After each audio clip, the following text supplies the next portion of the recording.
सावित्री 2 बेटों की माँ थी। उसे इस बात पर बड़ा घमंड था। वो मानती थी कि बेटे घर की शान होते हैं। ये ले सावित्री, मिठाई खा, मेरे यहाँ पोती पैदा हुई है। ये सुनते ही सावित्री मुंह बना के कहती है, अरे तू तो लुट गई, बर्बाद हो गई, तेरे यहाँ लड़की पैदा हो गई। अरे तू ऐसा क्यों कह रही है? मैं तो बहुत खुश हूँ। अरे जब तेरी पोती के पीछे तुझे खर्चे पर खर्चे करने पड़ेंगे ना, तब ये तेरी सारी खुशी गम में बदल जाएगी।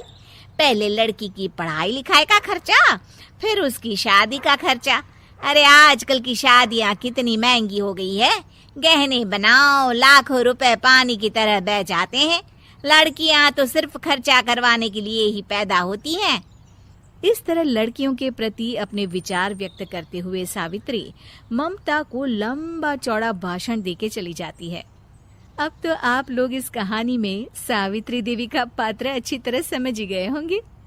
कुछ समय बाद सावित्री की बड़ी बहू भी एक लड़की को जन्म देती है। फिर क्या था, सावित्री पूरा आसमान सर पर उठा लेती है।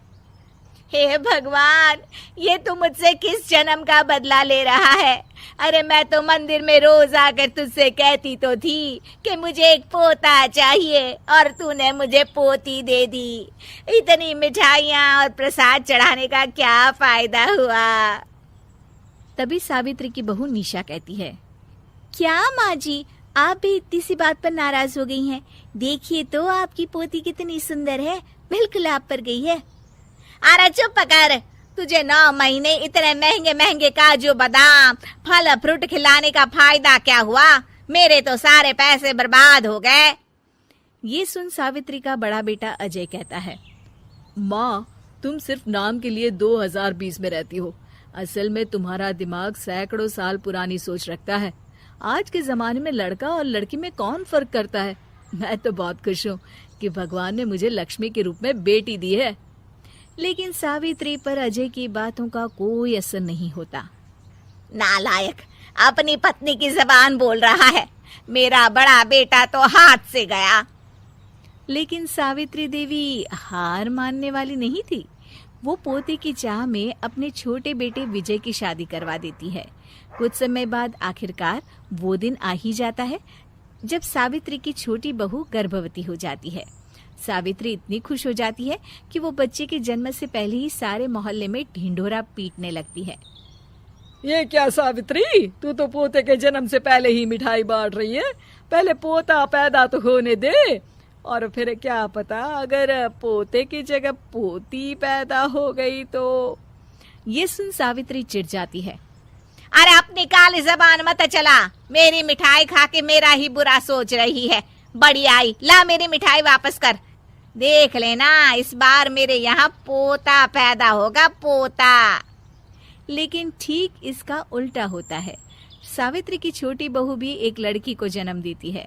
सावित्री फिर से रोना धोना शुरू कर देती है और अपनी छोटी बहू को कोसते हुए भला बुरा कहने लगती है।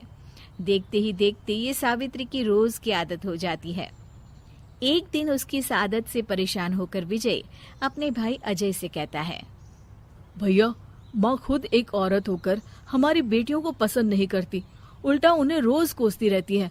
मुझे माँ की यह आदत बिल्कुल पसंद नहीं आती।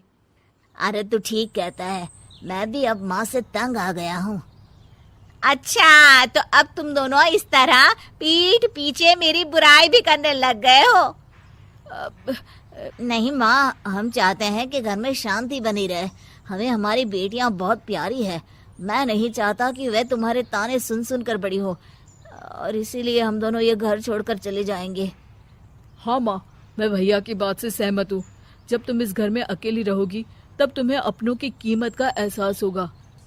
अपने दोनों बेटों के मुंह से अपनी माँ के लिए इतने कठोर शब्द सुन सावित्री भावुक और रुआंसी होकर कहती है, क्या सच में तुम दोनों मुझे इस घर में अकेली छोड़कर चले जाओगे? हाँ माँ। हाँ माँ, अब पानी सर के ऊपर जा चुका है। मैं तुम दोनों के बिना नहीं रह सकती। अपनी सास के आंसू देख अजय और विजय की पत्नी अपने पतियों से लड़ पड़ती है। अरे जिसे जाना है वो जाए, मैं माँ जी को छोड़कर कहीं नहीं जाने वाली। भाभी, आप ये क्या कह रही हैं? वही जो तुम सुन रहे हो, दीदी बिल्कुल सही कह रही है। हम बेटियों के संस्कार हमें सिखाते हैं कि सास माँ समान नहीं बल्कि माँ ही होती है और उस माँ की जिंदगी भर सेवा की जाती है।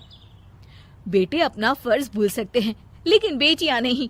आप दोनों शौक से जा सकते हैं। माँ जी, हम दोनों के रहते आपको किसी बात की फिक्र करने की जरूरत नहीं। फिर क्या था, सावित्री के ऊपर छाए बेटों के घमंड के बादल उसकी बेटी स्वरूप बहुओं के तेज के आगे आंसू के रूप में परिवर्तित होकर सावित्री की आंखों से बहने लगते हैं और वो उन दोनों को गले लगा लेती है। मैं जिंदगी भर बेटियों को कोसती रही, लेकिन आज तुम दोनों को देख मुझे समझ आ गया कि बड़े अभागे होते हैं वो लोग जिनके घर बेटियां नहीं होती।